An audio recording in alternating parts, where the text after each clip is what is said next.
All right, buckle up because we're diving deep into a Champions League playoff match that was a real nail-biter. Juventus versus PSV Eindhoven. Oh, yeah, this one had it all. A real roller coaster. You sent this match report in, so you Mm. know we're in for a wild ride. Huge swings in momentum, and of course, that oh-so-late goal that sealed the deal.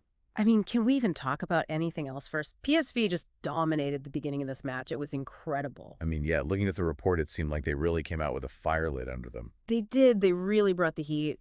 High press, forced Juventus into making mistake after mistake, created chance after chance. Really took it to them. Oh, absolutely. And especially that duo on the wings, Timothy Way and Randall Kolo Muani, they were something else. Yeah, the report highlighted them specifically as being key to PSV's early control. Absolutely. And I mean, it wasn't just empty threats. They were so close to scoring early on.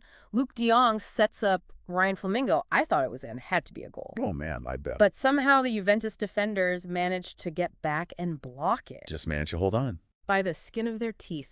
Unbelievable. That must have been nerve-wracking for Juventus. And keep in mind, they had their youngest ever starting lineup out there for this Champions League knockout stage match. You're right. Real trial by fire for those young guys. It's great to see Juventus giving their young players a chance on such a big stage. But you know what's funny? Their first goal actually came from some of their more veteran players. Oh, for sure. They really showed their experience. Let's break that goal down. Yeah. It all started with Federico Gatti. Yeah. His relentless work to win the ball backs, not once, but twice, Gotti, what a workhorse. really set the stage for Weston McKennie's stunner. Right. Gatti's interception led to Chiesa getting the ball and laying it off to McKennie. One touch to settle it, and then bam!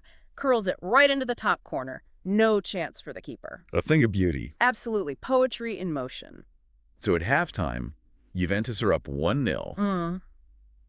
But now you've got to figure, PSV, they're known for being strong at home, right? Oh, for sure. A fortress. Almost felt inevitable that they'd come back. So you're sitting there at halftime thinking, Absolutely on the edge of my seat. right, here comes the PSV comeback. And almost immediately that they almost had it. And Mbangula comes on as a sub Oh, yeah. and nearly scores right out of the gate. Yeah. It took an incredible, I mean, truly incredible acrobatic header from Flamingo to keep Juventus in the lead. Wow, what a save. So it's still anyone's game. Totally, back and forth, real drama. And then, bam, out of nowhere, Ivan Perišić, former Inter Milan player, ties it up for PSV. Man, what a moment. Talk about adding fuel to the fire, right? Oh, yeah, the rivalry was already heated. This just poured gasoline on it, and you could almost feel a shift in momentum right there in the match report. PSV, who had been so dominant, started to make some uncharacteristic errors. The pressure getting to him. Maybe a bit.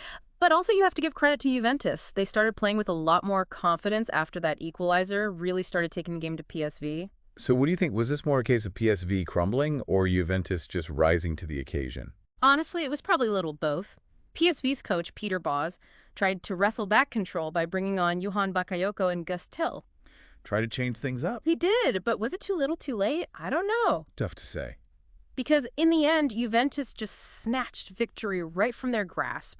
Last-minute goal, unbelievable. Francisco Conceição takes a shot. The keeper manages to parry it away, but... Right to Samuel Mbangula, who just taps it in from close range. I mean, could you script it any better? Talk about a heartbreaker for PSV. Brutal. Final score. Juventus 2, PSV 1. So Juventus heads into the second leg with that slim advantage. Yeah, and this match really highlighted how much of an impact subs can have, you know? Oh, definitely a whole different dimension. Makes you wonder, did Bosz wait too long to make those changes? Could it have made a difference? Or was Juventus just too strong in those dying moments, no matter who PSV had out there? Something to ponder. Absolutely. Looking forward to seeing how the second leg plays out. Oh, me too. Yeah. It's going to be intense. Can PSV overcome the deficit and their struggles on the road? Or will Juventus's experience, even with the young squad, see them through?